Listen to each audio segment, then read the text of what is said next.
Hola a todos y a todas, ¿cómo están? Mi nombre es Mariana Mauriño, soy la docente de la Comisión 1 de los lunes a las 6 de la tarde.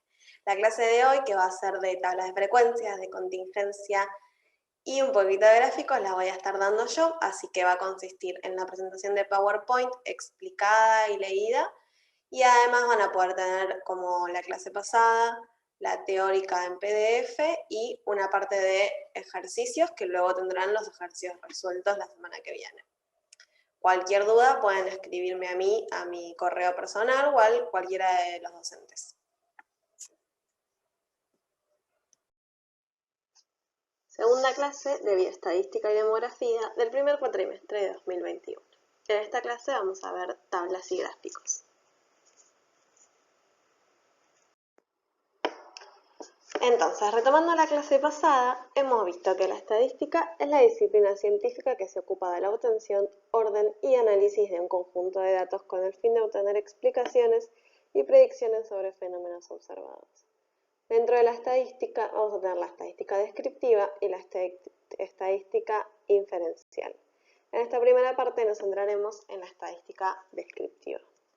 Ya hemos visto que en la estadística descriptiva buscamos hacer hablar a los datos que tenemos de distintas formas, sin elaborar hipótesis ni inferir datos nuevos. Aún así, utilizando distintas herramientas de la estadística descriptiva, podemos conocer mejor los datos y obtener nueva información. Entre estas herramientas se encuentran las tablas y los gráficos. Estos nos van a permitir representar y resumir de forma ordenada un conjunto de datos.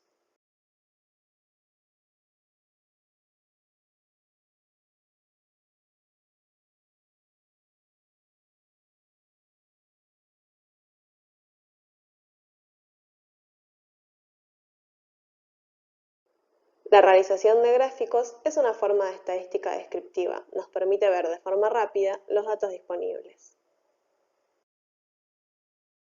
En esta clase veremos puntualmente las tablas. Lo que vemos acá es uno de los procesos posibles para sacarle el máximo jugo a nuestros datos. Primeramente sucede la recolección de datos. Con estos datos tendremos la base de datos bruta. A partir de la base de datos bruta es que obtenemos las tablas de frecuencia, de contingencia, para luego poder visualizar mejor los datos mediante gráficos. Las tablas que nos competen en esta clase son las de distribución de frecuencias y de contingencia. Las tablas de frecuencias son una herramienta fundamental para comenzar a investigar una base de datos. Mediante estas tablas podemos conocer los valores que asume la variable de interés y detectar cuáles son los datos más comunes o frecuentes. Además, son la base para construir los gráficos y obtener los estadísticos resumen. Los gráficos típicos son los que pueden ver en la pantalla, en realidad, que se construyen a partir de una tabla de frecuencias. Los histogramas son los construidos a partir de la tabla de frecuencias. Nos permiten ver de forma rápida cuáles son los valores que más se repiten y cuáles los que menos se repiten. Al finalizar la clase vamos a volver sobre esta diapositiva para que podamos apreciar e interpretarlo nuevamente. Entonces, tomemos esta base de datos como ejemplo. Es una base de datos bruta, tal cual se recolectaron los datos. Como se ve, entender una base de datos bruta es muy difícil sin hacer tablas de frecuencia resúmenes y o gráficos. Vamos a tener varios individuos y varias variables. En este caso, los individuos van a ser los pacientes. Paciente 1 será un individuo, paciente 2 otro, y así.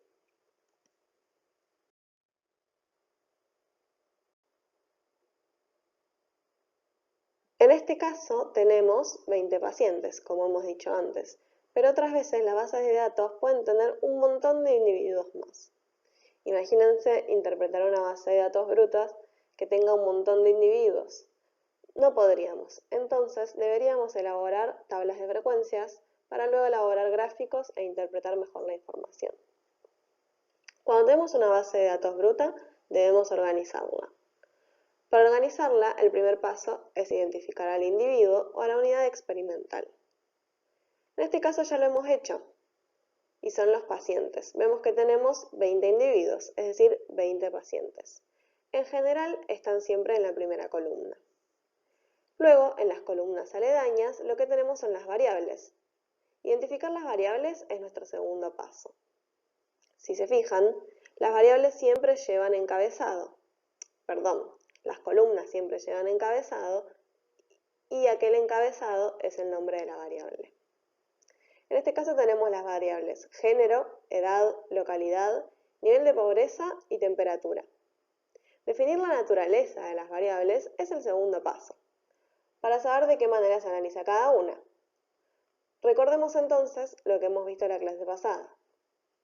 Género será una variable cualitativa nominal. Edad será una variable cuantitativa. Si la definimos en años, entonces será discreta. Localidad será una variable cualitativa. Nivel de pobreza también será una variable cualitativa, pero localidad será una variable cualitativa nominal y nivel de pobreza cualitativa ordinal. Por último, la temperatura será una variable continua, cuantitativa continua. Sabiendo esto, ya podemos empezar a armar la tabla. Para entender cómo ordenar los datos, entonces vamos a mirar este ejemplo que es bastante más simple.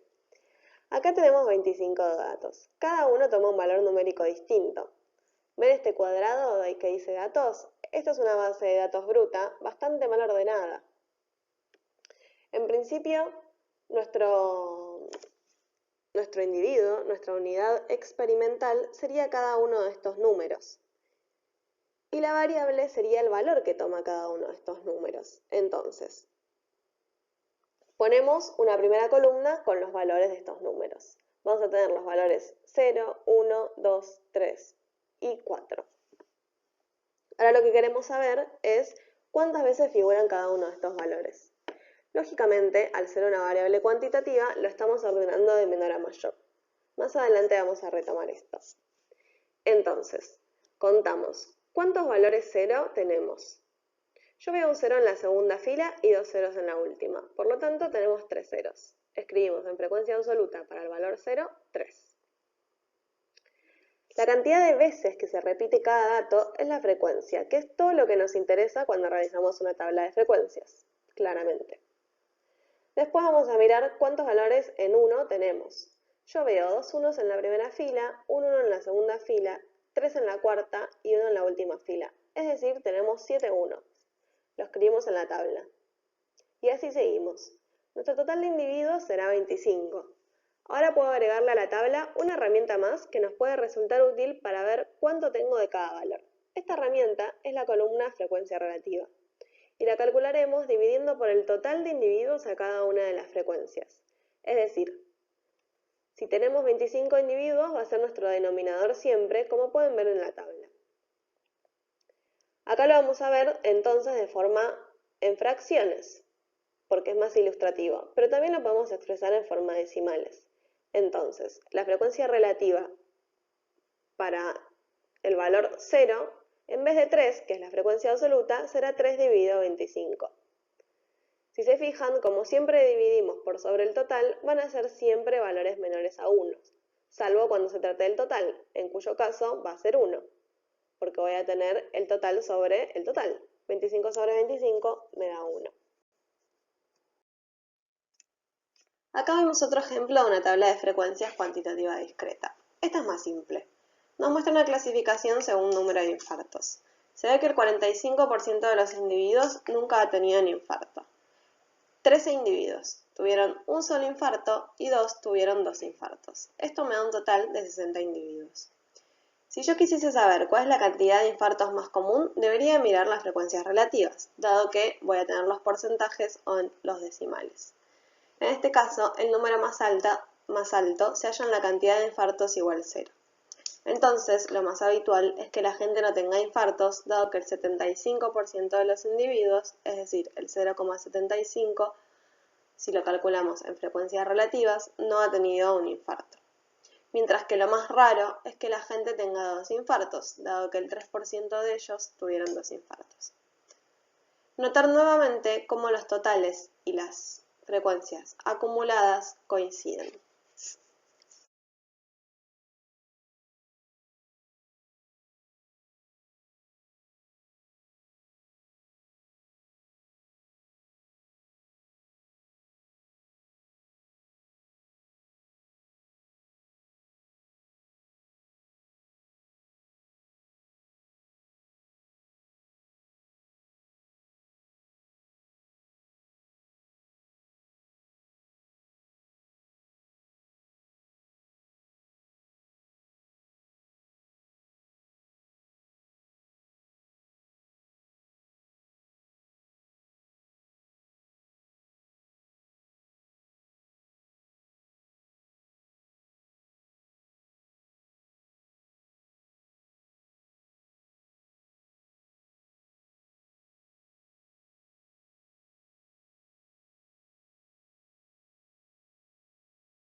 Acá tenemos otra tabla de frecuencias, pero de variables cualitativas. En este caso, no hay un orden a seguir en la forma de poner los datos en la columna. Tampoco tiene sentido acumular los valores y mostrar frecuencias acumuladas. Pero sí nos sirve, por ejemplo, mirar cuál es la categoría que más aparece. Para eso vamos a mirar la frecuencia relativa. La categoría que más aparece, en este caso, es la de la variable igual femenino, es decir, que vamos a tener un 56% de mujeres y un 40% de hombres y un 5% de personas que no se identifican con ninguno de estos dos géneros. Ahora vamos a tener una tabla de frecuencias para cuantitativas continuas. Esto puede ser problemático, entonces tenemos que ordenarlo de una forma distinta. Cuando tenemos variables continuas, lo que nos pasa es que tenemos infinitos valores que pueda tomar la variable. Entonces, para resumir los datos, los voy a agrupar en intervalos, definidos por dos límites, el límite inferior y el límite superior. En este caso, el límite superior va a tener un valor más, un punto más, que el límite inferior. Entonces, a modo de ejemplo, el límite inferior es 17,5 y el superior es 1 más, 18,5. Por convención, si una observación toma un valor igual al límite inferior del intervalo, el intervalo va a contener dicha observación. Pero si toma el valor igual al límite superior, el intervalo no lo va a contener. Entonces,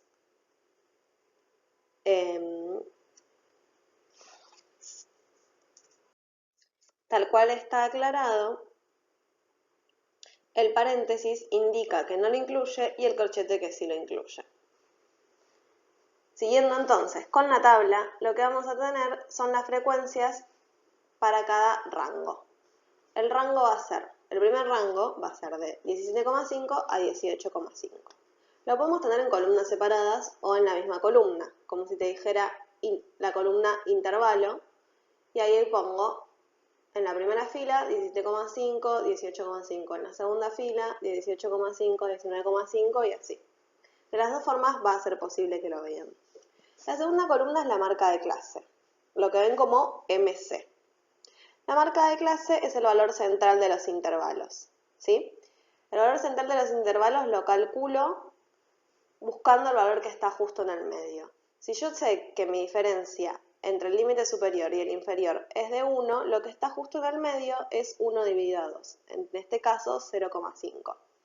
Entonces la marca de clase va a ser 17,5 más 0,5, o sea 18. Para el siguiente ejemplo me va a pasar lo mismo. Tengo que sumarle al límite inferior esa diferencia dividida a la mitad. La diferencia siempre es de 1, dividida a la mitad es 0,5, entonces al límite inferior le sumo 0,5. 18,5 más 0,5 será 19. Y así voy armando la marca de clase. Lo demás es siempre igual. Cuento el número de valores que se encuentran entre estos dos números y lo escribo en la frecuencia absoluta. En este caso tenemos porcentaje en vez de frecuencia relativa en decimales, pero es la misma idea. Las siguientes columnas son las que ya conocemos.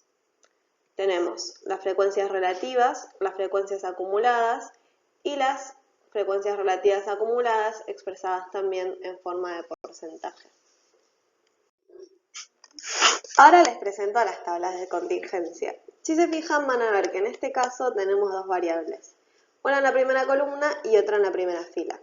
Las tablas de contingencia son como tablas de frecuencias pero de doble entrada. En vez de una sola entrada, es decir, solo agrupar por columna, agrupamos cruzando filas y columnas, por eso es doble. Las usamos cuando tenemos dos variables y queremos analizarlas juntas. Es importante saber que lo utilizamos solo para variables cualitativas. En este ejemplo yo estoy analizando el grupo de estudiantes de primer año de una escuela. Entonces quiero ver cuántos tengo en cada curso y su género. Veamos, si quiero saber cuántos estudiantes, independientemente de su género, pertenecen al curso A, miro entonces la columna de curso A, el total. Este va a ser 63. Si quisiese saber cuántas personas hay en el curso B, voy a mirar el total del curso B, que va a ser 87.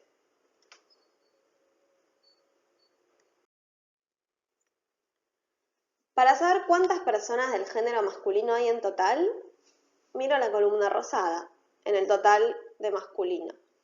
Sigo toda la fila de masculino y veo que hay 70 personas. Esto van a hacer que en todo el primer año hay 70 varones.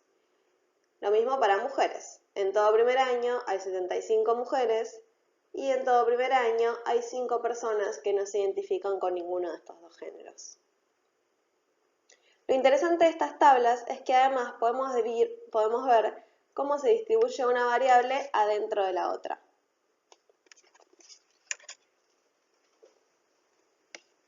O sea, dentro del curso A, ¿cuántas mujeres tengo? Esto sería un ejemplo de ver cómo se distribuye una variable adentro de la otra. La variable primera sería mujeres y la estaría poniendo dentro del curso A. Para ver esto, miro solo la columna A de curso A y busco la fila donde dice femenino. En el curso A hay 35 mujeres y en el curso B hay 40 mujeres. Lo mismo podemos hacer al revés. Primero mirar el género. ¿Cuántos varones tenemos en el curso B? Entonces miro la fila masculino donde se une con curso B. Hay 45 varones en el curso B. Lo que vemos acá es la misma tabla de contingencias que vimos en la diapositiva pasada, pero calculando las frecuencias relativas. Entonces, en la tabla grande no estamos viendo ningún tipo de frecuencia absoluta, sino que son todas relativas. A partir de la tabla chiquita, que es la misma que estaba en la diapositiva pasada, hemos calculado dividiendo por el total, es decir, dividiendo por 150, las frecuencias relativas. Si queremos mirar cuál es la proporción de mujeres, cuál es la proporción de varones y cuál es la proporción de otro género, vamos a tener que mirar el total de frecuencias relativas. Vamos a ver que el 50%, o sea el 0,5 de las personas son mujeres, mientras que el 47% son varones y el 3% es otro. Este porcentaje no podíamos verlo en la tabla pasada. De la misma manera podemos ver cómo se distribuyen los estudiantes en el curso A y en el curso B. Vemos que el 58% pertenece al curso B y el 42% pertenece al curso A.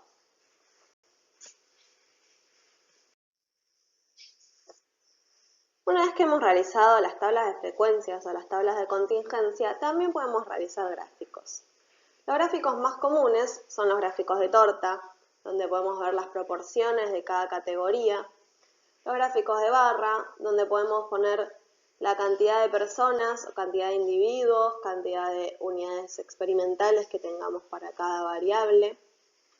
Gráficos de barras apiladas, que podemos usarlo cuando tenemos más de una variable, los mismos que usaríamos para representar una tabla de contingencia, por ejemplo. Un gráfico de línea. Todos esos son los gráficos posibles, pero vamos a estar viéndolos en mayor profundidad la clase que viene. Retomando como les había prometido esta diapositiva, lo que tenemos acá es un histograma. El histograma va a graficar una tabla de frecuencias. Recuerdan que en la tabla de frecuencias tenemos la cantidad de veces que aparece cada valor.